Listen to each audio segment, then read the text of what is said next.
Well, hello everyone, and welcome to this, our week 4 lecture. We're talking about public opinion and political culture. And I guess the subtitle here is Can the People Be Fooled? And let me just say a little bit about why we're asking that subtitle question. Because effectively in this class, we will be introducing ourselves to a debate about the ability of the people to understand and to know what's going on in their political worlds. It's a hotly debated subject and has been since the time of Plato. Many believe that it is the duty and responsibility of the elites to shape and mold political opinion because the masses aren't intelligent enough to do it for themselves. And you can see here how this theme echoes what we were talking about a couple of weeks ago with Thomas Paine, who really advocated a sense that we should respect the political views of the masses because, after all, he was saying they are the ones that really understand what common sense is. And if you give them information, and if you give them time to deliberate and reflect, the masses generate much better decisions, much better views on what's going on in our political lives than the elites do. So there's a genuine tension there. And in this class, we will be asking how contemporary developments in public opinion and political culture reflect trends in this conversation. So let's just turn to the outline of our lecture today.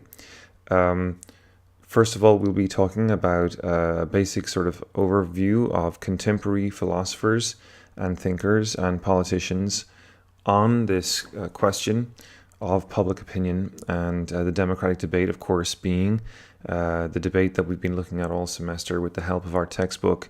That is the debate between elite Democrats and popular Democrats. We'll also, in this course, in this class, be looking at American political culture, which has changed a lot over the years, but certain things have remained consistent. We want to spend some time interpreting the divides.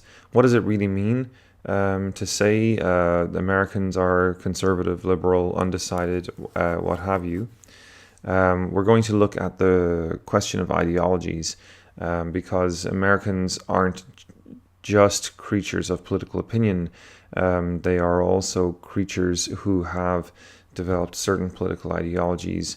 What is the state of play with ideology in America? We know of the Republicans and the Democrats, for example. We know of the liberals and the conservatives.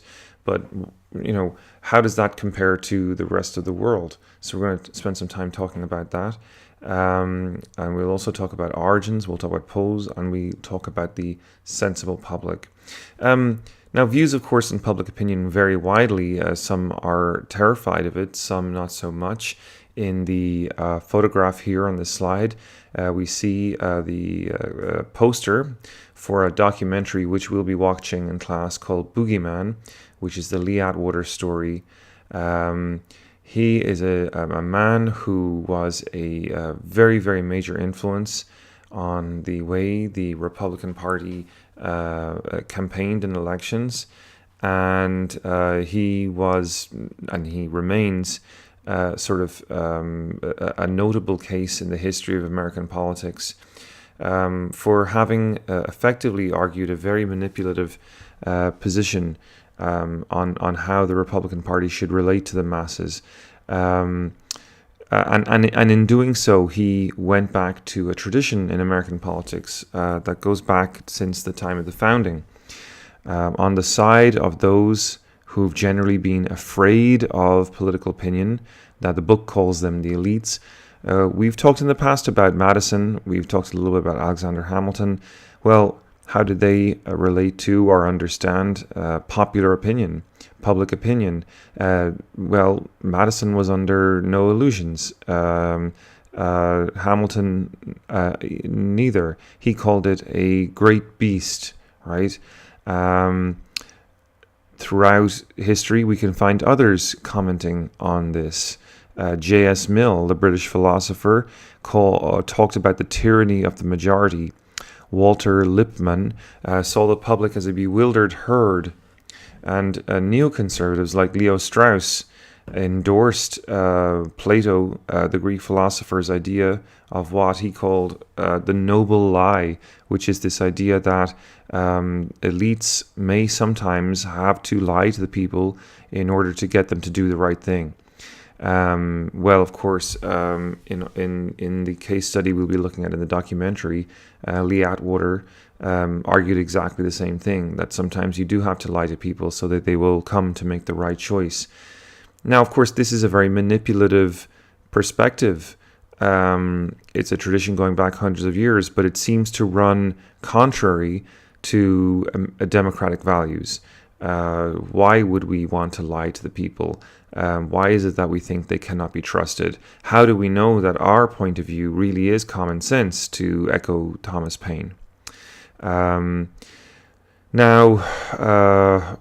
what's the evidence that this political viewpoint has had impact and has had an effect in American political life? Well, I think we really, and we'll be looking at this in this lecture, we don't have to look much further than the war in Iraq in 2003. Americans had some pretty crazy views going into that war, which put them, I think, it's only safe to say, a little bit out of touch. It meant that they were a little bit out of touch with current affairs. Even after the invasion of Iraq in 2004, long after teams had gone the length and breadth of Iraq, there were still Americans, 6 out of 10 Americans in 2004, believing that Iraq either had weapons of mass destruction or had a comprehensive WMD program. And of course, it was obvious and clear from American military surveys, which had been carried out comprehensively in Iraq, that there was no evidence that any such program had existed in Iraq. And while the WMD claim had been used to advocate the war, it's very clear that the WMD claim had no merits whatsoever, and indeed had no merits, and that this was already exposed, I think, in 2003. But the elites, the neoconservatives, as we've called them at the time, under George Bush's watch, did advocate that there was a problem here with the WMDs, and the people believed it. In fact, it went so far as to have Colin Powell address the United Nations to show a very comprehensive PowerPoint slide, and gave a little lecture on why he believed there were mobile labs in Iraq producing weapons of mass destruction. Of course, on second survey, there was no such view, and Colin Powell regards that as the worst day of his life to this day, because he feels that the people who he was working with set him up to make those claims, knowing that they were not factually meritorious. So we'll talk a little bit more about this later in the lecture. Now, let's talk about public opinion and the democratic debate. We've talked about Hamilton, Lippmann. These are critics of public opinion that say that the people are unintelligent and unsophisticated, they're not educated enough, and they don't have the self-restraint enough to be able to really understand what's going on in politics. Many famous people disagreed with this. Thomas Paine, as we've mentioned, Jefferson, Lincoln. Indeed, President Lincoln coined the phrase, "You can fool some of the people some of the time, but you can't fool all the people all the time." And what did he mean by that? Eventually, of course, the wisdom of the masses will catch you out.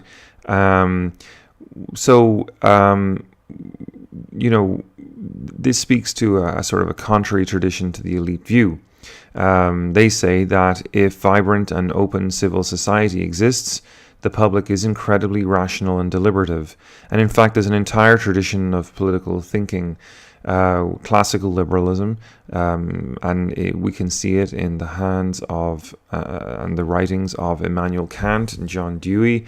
Immanuel Kant having argued that the Democratic Republic is a natural check on the tendencies of dictators to go to war, and that democracies are inherently much less warlike. And in fact, he's basing his argument on the idea that the masses will not allow the government to go on a war of choice, that it will only be able to go on a war of necessity. That is to say, a war where there's absolutely no other choice. And over time, the masses will assess whether that war is a war of choice or a war of necessity, and they will call a halt to a war, any war that they think is not necessary.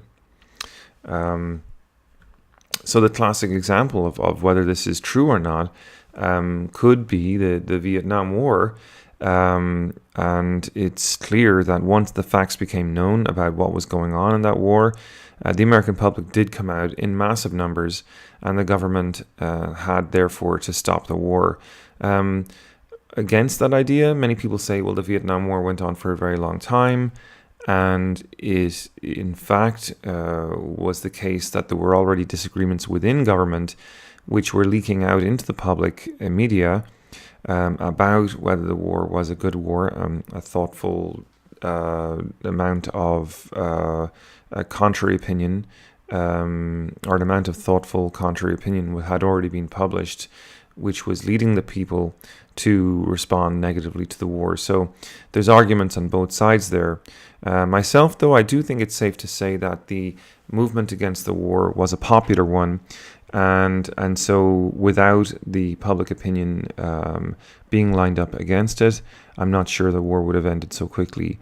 It's known that the politicians did feel they had to respond to public pressure, and the public pressure was coming largely because people were seeing in the media, reading in the media things about the war which they had not known, which had not been made clear to them prior to their objections.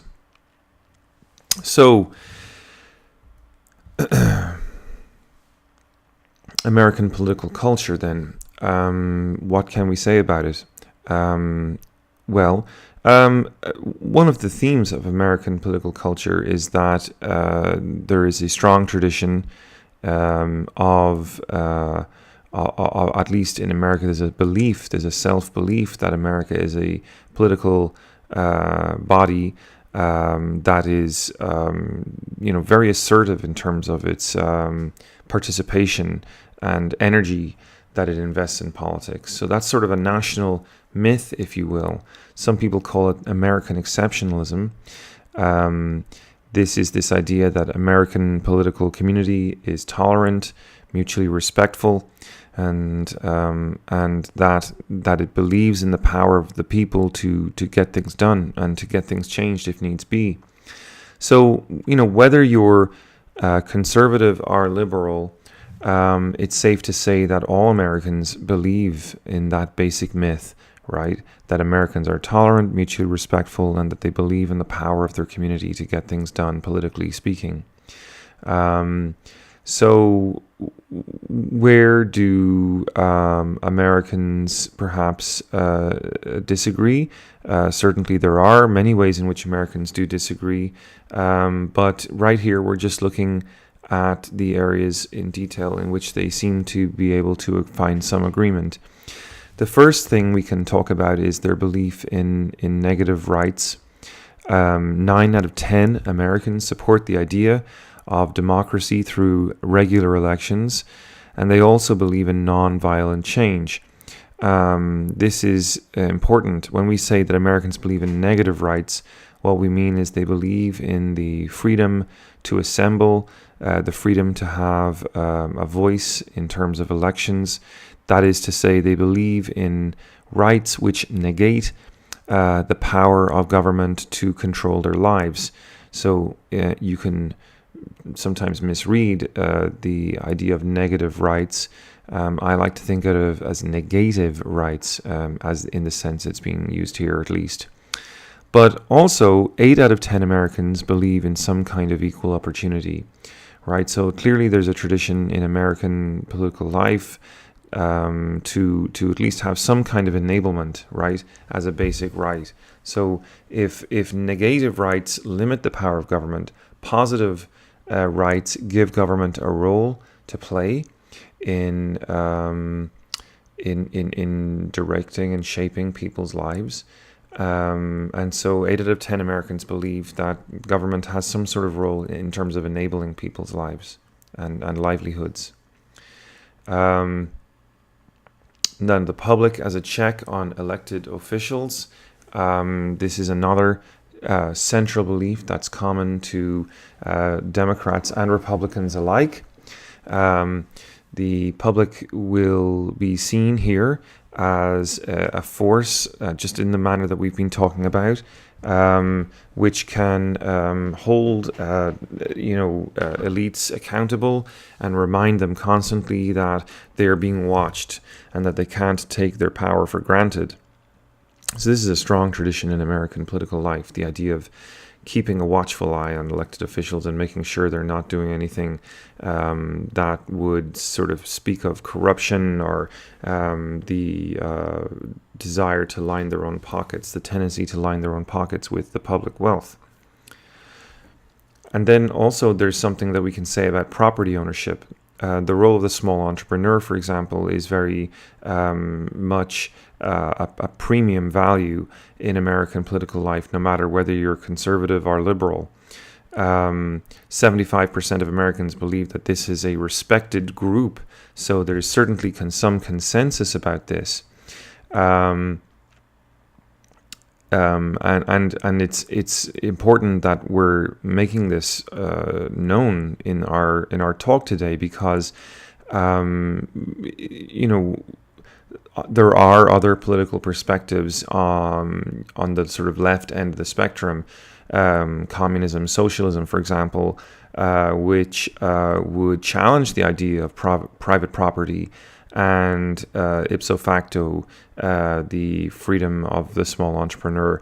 But 75% of Americans already believe in property ownership in some way, shape, or form. So that means that value is probably unlikely to be challenged in America anytime soon, because politicians aren't going to confront a value that 75% of Americans hold dearly as a sort of a primary article of faith. And I've put in a special box here, patriotism. And patriotism is an interesting concept. 9 out of 10 Americans believe themselves to be very patriotic. This is quite high in terms of self-perception. Venezuela, in fact, is the only other country in the Western Hemisphere with a statistic that high. So who are the most patriotic Americans? The Americans who tend to think that they are, at least, the most patriotic tend to be white, they tend to be male, and they tend to be conservatives. Now, we mentioned the concept of American exceptionalism. What is American exceptionalism? It is a belief that America is somehow different or better than other countries, usually in the sense that the country is somehow more democratic, and by consequence it is commonly therefore thought that the United States, as an exceptional country, has a special destiny to promote the American way of life around the world. So Americans, we can see in the slide here, in the call out, 8 out of 10 Americans believe that the United States is unique as a country in the world, that there's no other country like it, and that it is the greatest country in the world. So patriotism certainly there, in a very sort of strong expression of it. Some people would call it maybe a type of hyper-patriotism, because it's unusual for people in the world to be quite so patriotic. There's not many people that believe in their country quite as much as the Americans do. There are others, but not many. And so one has to ask if the entire country, whether democratic or whether liberal or conservative, has that as a core value and a core commitment in their basic view and worldview of their country. One has to wonder whether or not there's a sort of a sufficient sense of criticism there.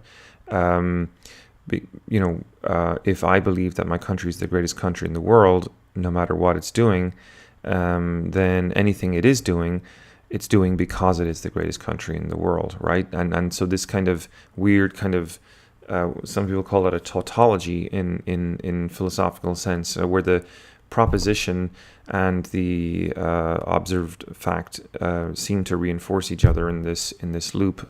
So many people would object to that, but they would object to it as a sort of a potential weakness or a weak link in the obligation of citizens in a democracy to hold their government to account. How can you hold your government to account if you're already convinced that your government is the government of the greatest country in the world? Mark Twain once said, and I like this quote, love your country always, love your government when it deserves it. And I think that quote has a special bearing here in this conversation about American exceptionalism. Now, in this slide, one of the most interesting topics in this conversation, we asked the question of America as a country of joiners. Alexis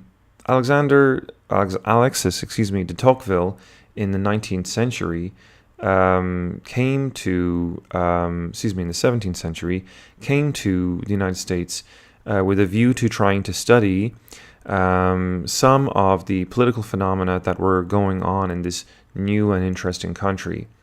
Among his observations about the nature of American political life, he saw that much of the energy that it was based on was drawn from a very strong ethic of local participation. Americans worked hard, and they believed in hard work. They believed in making money through hard work. That was, he says, their dominant ethic. But despite this sort of propensity towards hard work, it was a very individualistically sort of rooted a spirit of working hard, right? And in this sense, then, commoners were not, unlike back in England, for example, where they had an aristocracy. The commoners in America, this new country, didn't defer to the elites. They were very much persuaded of their own individual self-worth, and in this sense, they had a strong sense of their individual selves. And they also had a strong sense that their worth, if you will, their merit, could be assessed through the way the market would reward them for their activity. So if you're working hard and making great things for the market would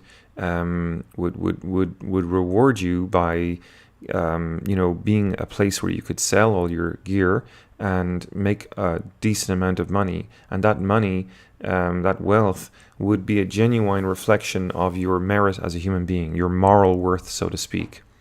So Tocqueville had this really interesting idea that Americans measured their self-worth through the money they would make in the marketplace, and indeed I would suggest that that's probably still true today. Robert Putnam and others have made this observation, and I'll get back to Robert Putnam in a moment or two.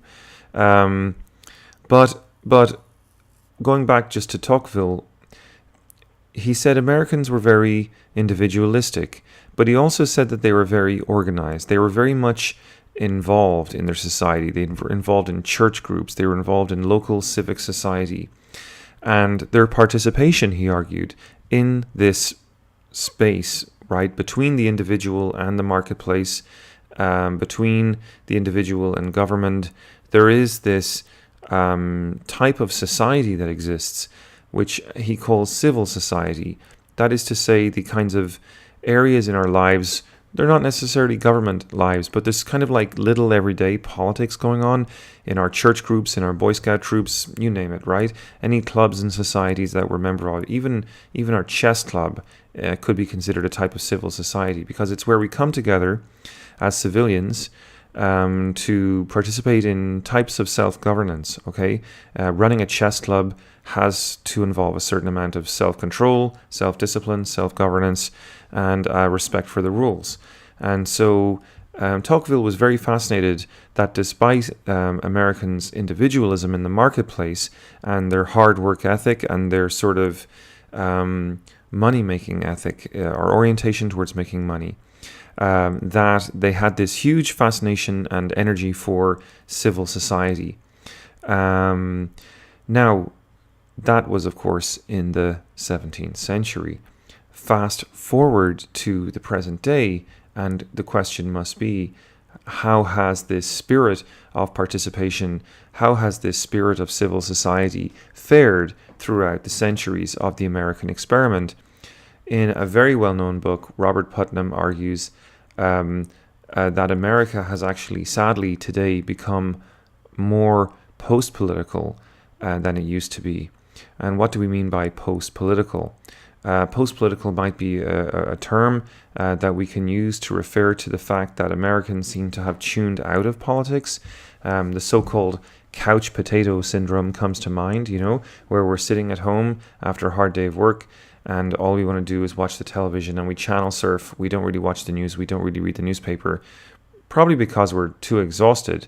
For Putnam, he said that one of the major driving factors of this transformation of American political life was that there was so much work to be done in American society now that people, in fact, had to work very hard to make decent incomes.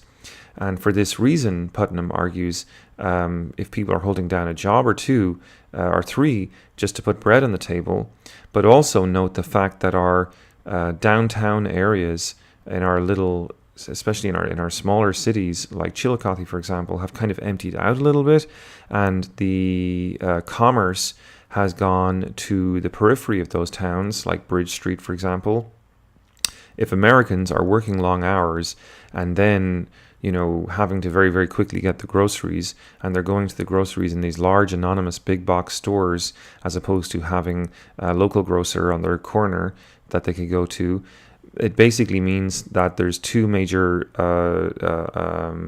factors that would be driving them not to have encounters with their neighbors anymore, right? The encounter with the neighbor in the local supermarket was something that Tocqueville observed. It was something that Putnam observed as being kind of a chance to become aware of what's going on in your neighborhood and to develop a sense of how people are feeling about what's going on in the neighborhood. If our jobs have us working very long hours and we're shopping in these big box stores and not having the encounter with our neighbor anymore, as we argued last week, in fact, about political economy, then this potentially is corrosive to civil society. Now, some people today, Robert Putnam actually just passed away very recently, and people have taken the occasion of his passing to reflect on the merits of his thesis and whether it still holds after the 10 or 20 years since it was written. One of the questions that's raised is the question of social networking, because if Americans are becoming more individualistic, for Putnam, this was reflected in the fact that, back in the 20s and 30s, Americans used to be major participants in bowling leagues. They would go to bowling leagues and they would participate in teams in bowling leagues. And bowling league team membership, says Putnam, has declined.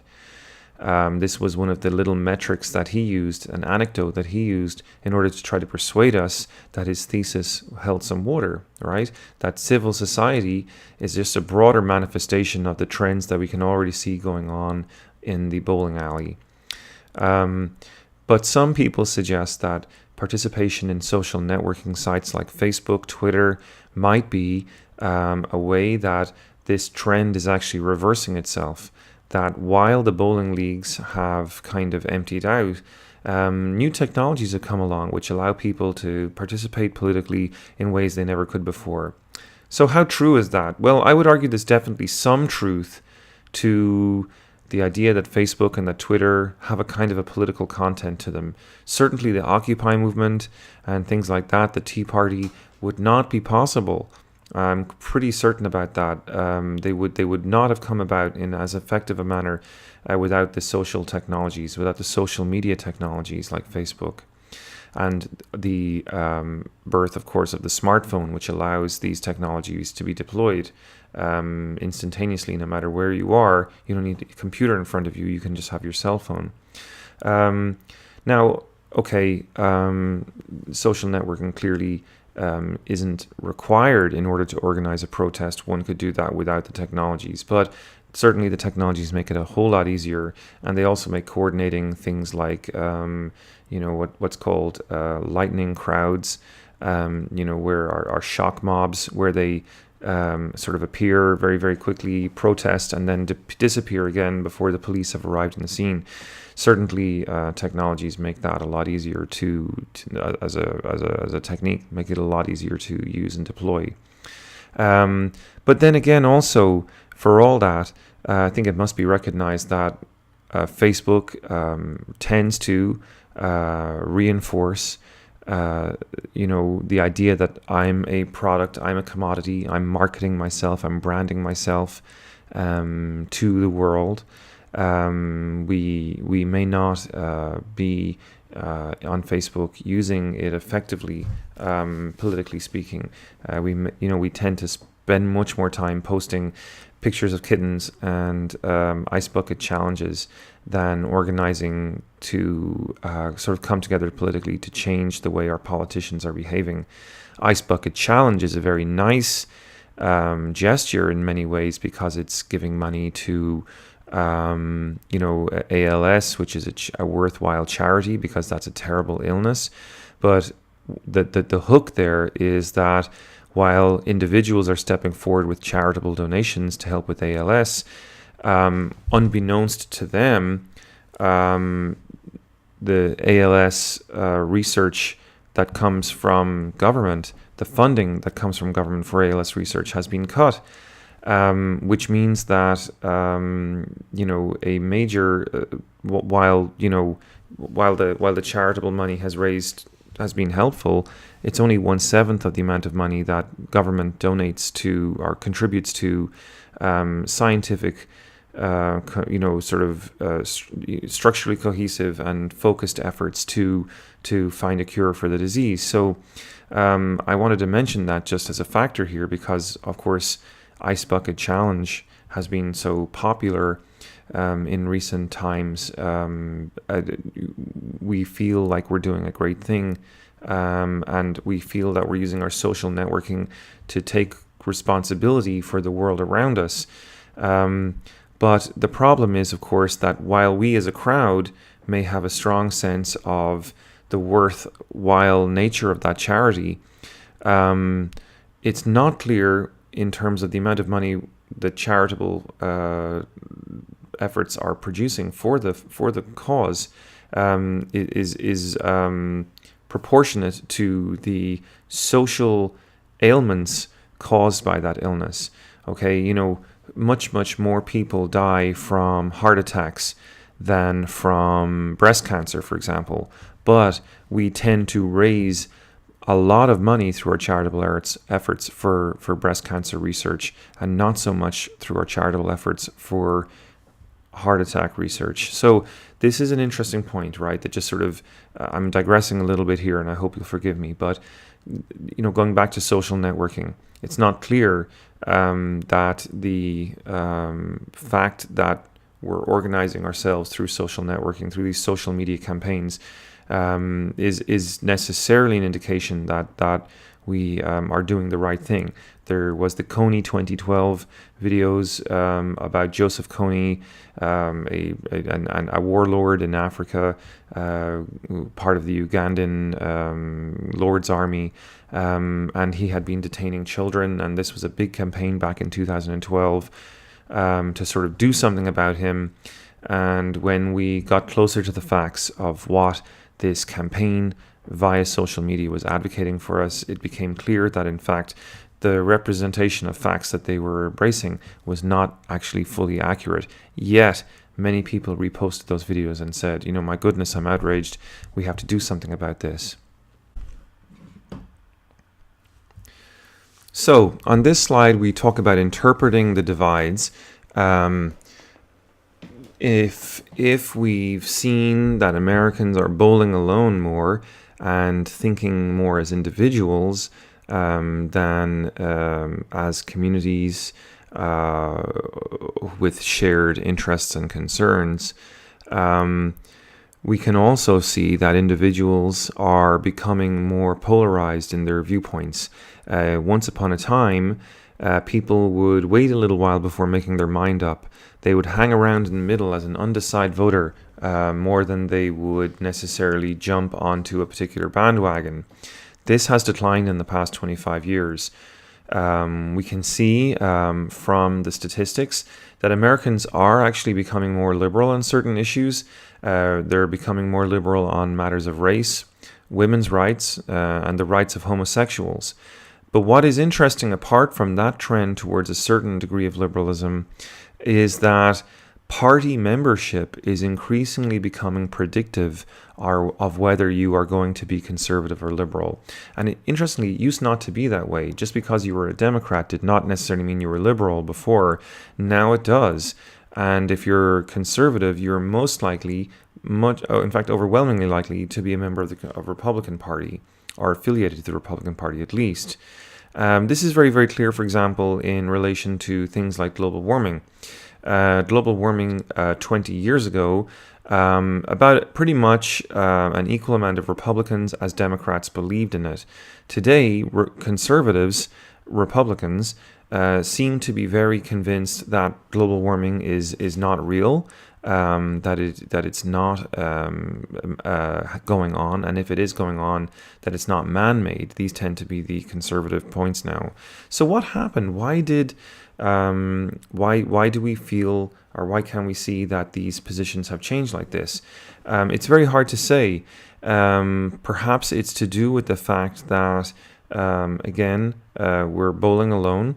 We don't take the time anymore to learn about politics, and we are much more easily corralled from that middle ground where we're the undecided middle to the parties, and we fall in line with the parties. The parties have kind of become the representatives and the lightning rods for our political opinions. So we've concentrated our viewpoints in and around them. Now, something else we can say about interpreting the divides here, there's a sense in which, to a certain extent at least, the poor are intolerant. We've seen this classically in the McCarthy era in the late 1940s and 50s in America with the Reds under the bed scare. At that time, the majority of Americans favored cutting freedom of speech for atheists and communists. Only 6% believed that communists should be allowed to be teachers. So that's very interesting. Why would such a small minority of people have that belief? Who were they? Interestingly, they were wealthier and more educated Americans. So the wealthier and educated Americans were advocating that communists should be allowed to be teachers in schools because they were saying just because the person's a communist or a Catholic or a Hindu or someone who believes in the purple people eater in their own private lives doesn't necessarily mean that they're going to be a bad teacher, right? So that might tempt us, that evidence about, the vast majority of Americans being sort of in favor of cutting freedom of speech for atheists and communists. That anecdote might tempt us to think that, in fact, the majority of Americans are authoritarian. And of course, the majority of Americans being not rich, that would set up this idea that the poor might be intolerant. But it's not clear that that's true, that the majority are somehow intrinsically authoritarian. So even at the time that Americans were in favor of cutting freedom of speech for communists, it must be remembered that Americans in general did not want to see communists and atheists being rounded up, for example, and put in concentration camps. So we're not talking about Nazi Germany here, okay? Indeed, in the 70s, COINTELPRO, which was a Nixon-era secret operation where the White House was putting spies into many political activist organizations.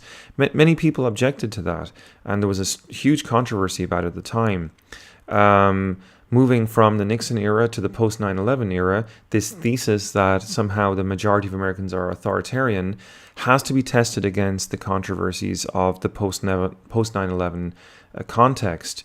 So we've had queries about domestic surveillance. Should the government have the ability to exert practice what's called big ear wiretapping, where there's no one individual listening to your phone call, but there's several computer systems monitoring your phone calls for keywords, and that without a wiretap.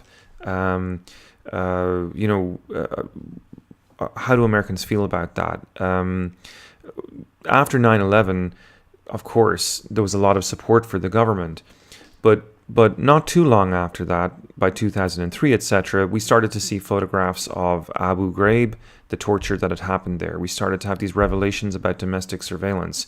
We started to hear about extraordinary rendition flights whereby people were being swooped off the streets of Milan, suspects, and without any trial, being flown to Egypt and Syria, where they were being tortured by forces there who could do that, could engage in that sort of practice and interrogation with impunity, without exposing American intelligence operatives to American law, which makes torture illegal. So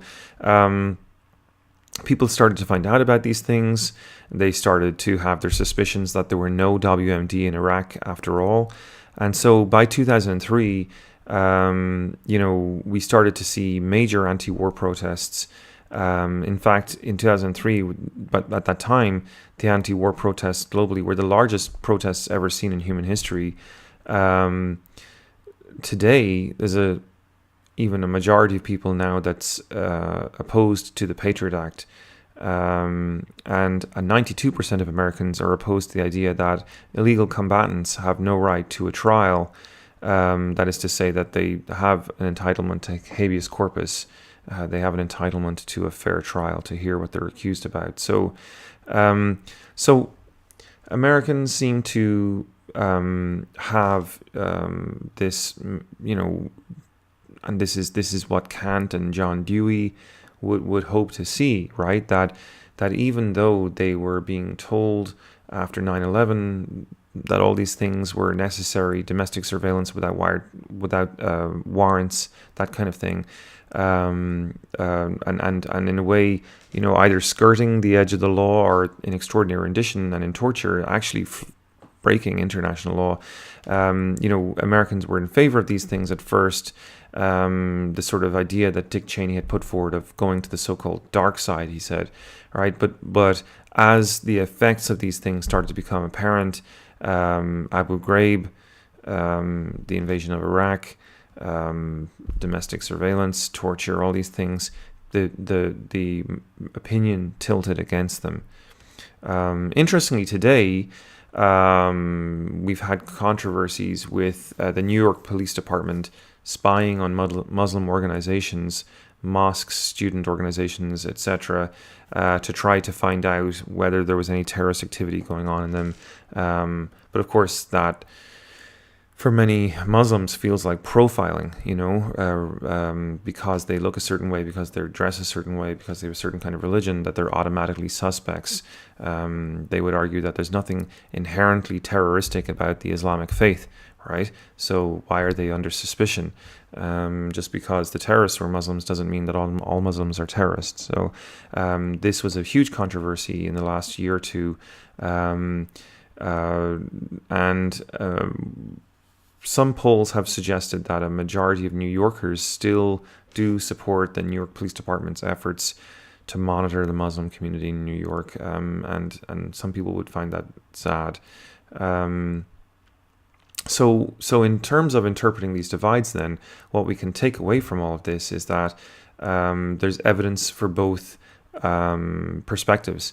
And in some instances, the people have definitely stepped in as a brake or a check on the tendencies of elites.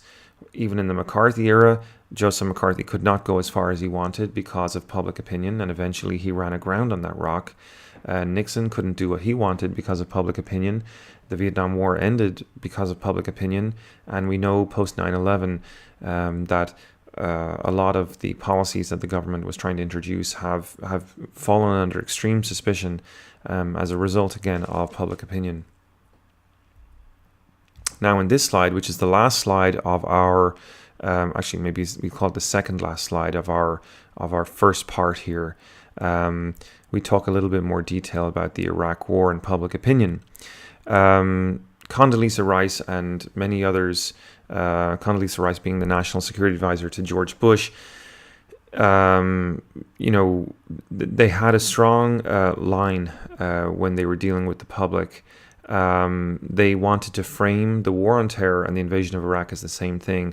Richard Clarke, who was the security czar under the Clinton White House, who was retained by George Bush in those first months of the Bush White House, recounts in his memoir, as does Paul Neal, the Treasury Secretary, that the first thing that happened after 9/11, the war room under the White House, the conference room that all the principal members of the cabinet got together, and in comes Donald Rumsfeld and says, "We're going to pin this on Iraq."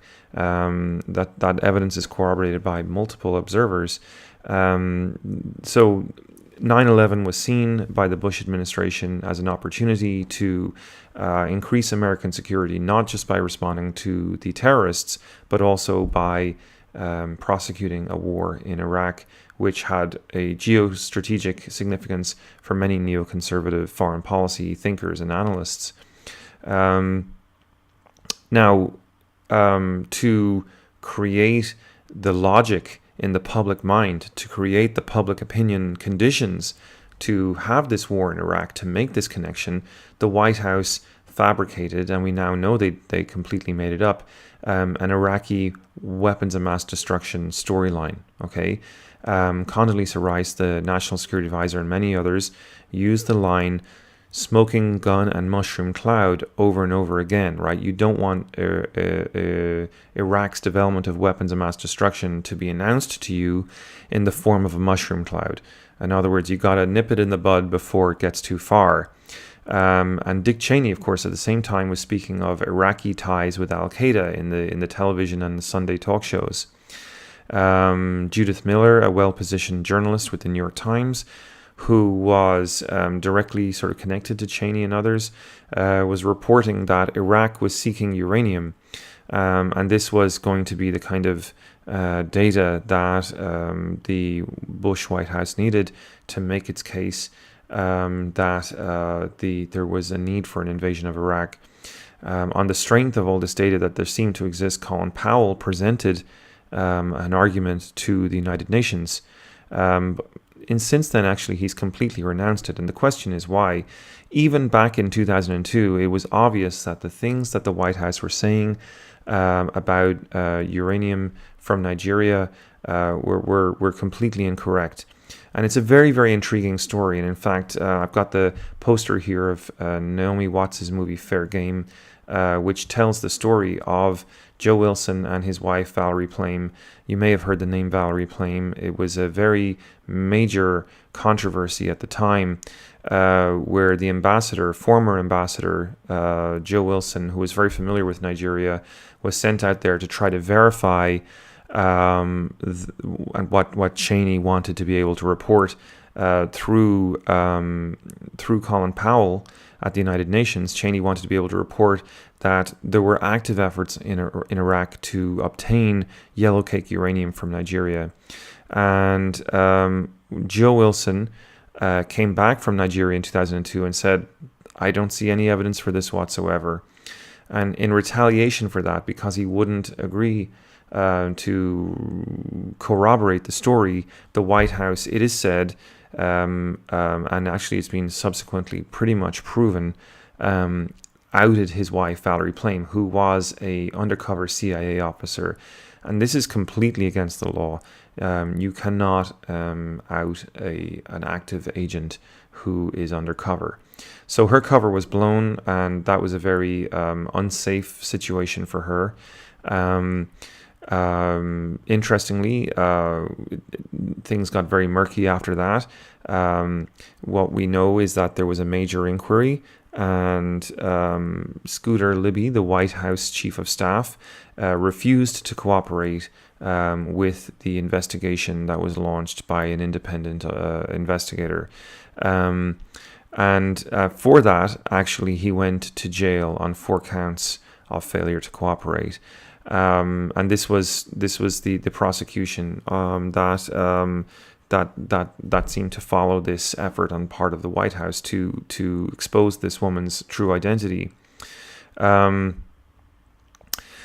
So as the war progressed, even though it was very obvious from 2002 that the WMD story was fabricated, as the war progressed and the invasion had run its course, and the data was starting to emerge now that WMD had never been found in Iraq, the public opinion, and this is our point, I suppose, did start to turn against the Bush White House. There were just too many controversies, I suppose, at the end of the day. There had been no WMD found. There had been huge anti-war protests. There were the photographs of Abu Ghraib. There was the 9/11 Commission saying that Iraq had zero. This was a full governmental commission that said officially that there was no evidence of ties between Saddam Hussein and Al-Qaeda. In fact, actually, if you think about it, the idea that Saddam Hussein had been tied to Al-Qaeda was completely ridiculous on the face of it, because Saddam Hussein was not an Islamist, right? He was not a Muslim extremist. He was a secular, by and large, dictator. He did not shroud himself in Islamist, Al-Qaeda style, jihadi language, right?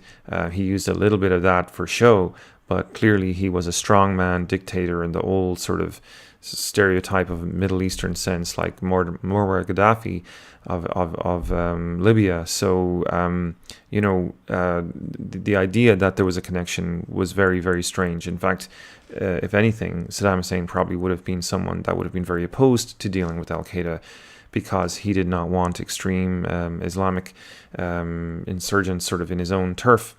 And one can sort of fast forward to the present context, I would argue, and see just how much of a function Saddam Hussein's government provided in terms of maintaining unity and organization and coherency in that country, which today seems to be rapidly falling apart under the tide and influence of so many different groups, fragments of groups that are trying to pull the country in different directions, whether that be the Kurds or the ISIS or the southern Shia. So many today still do believe the White House facts that there were weapons of mass destruction and such, but the majority of Americans don't. And there's been no evidence really persuasively, in my mind anyway, produced to suggest that there is. And we can see how this transformation of opinion in the second Bush White House administration had actually sort of filtered through and started to affect the prospects of the candidates for the 2008 election, which, of course, as we know, Barack Obama won. But interestingly, he won it against Hillary Rodham Clinton. How many people would argue that Obama won first and foremost on the basis of his early anti-war opposition. Hillary Rodham Clinton had supported the war. Barack Obama never had. And so this is a crucial distinction. And because people felt the government had so absolutely and concretely lied to them about the weapons of mass destruction, Barack Obama was able to sort of tap into some of that frustration and deploy it against Hillary Rodham Clinton and become the Democratic candidate for the presidency. This is our final slide on the Iraq War. Here we talk about public opinion and key events, and it's a bit hard for you to maybe see it on this screen, But just to observe the broad outlines of what's happened, you can see that by mid 2004, late 2004, roughly around the time that we start to see the 9/11 Commission and the Abu Ghraib prison photographs, there was a backlash in American public opinion about the war. And it was ironic because, in a sense, the capture of Saddam Hussein in late 2003 should have been the pinnacle moment that sealed the deal, and the so-called mission accomplished flight was sort of a declaration of victory. But it appeared to be a hollow victory. And you can see in the two lines on the screen that support was going down and opposition was going up right around that sort of mid 2004 point in time. And it only went wider and wider and wider as time went by. The moment where U.S. casualties reach 4,000 seems to be important. The troop surge seems to be important. And also the withdrawal of allies from the combat zone, like Britain, seems to be important. And what do we conclude? Well, there's a number of things we can conclude, but the book, and I think I largely agree with the book, takes this as a sign that if you do give people information, if they do get access to the truth, they will be judicious, they will be thoughtful, and they will exercise restraint, for example, in terms of war making, and in terms of prosecuting, just going back to the McCarthy era, prosecuting minorities within their society. So this is the end of the part one of this lecture, and we'll be right back in a moment with part two.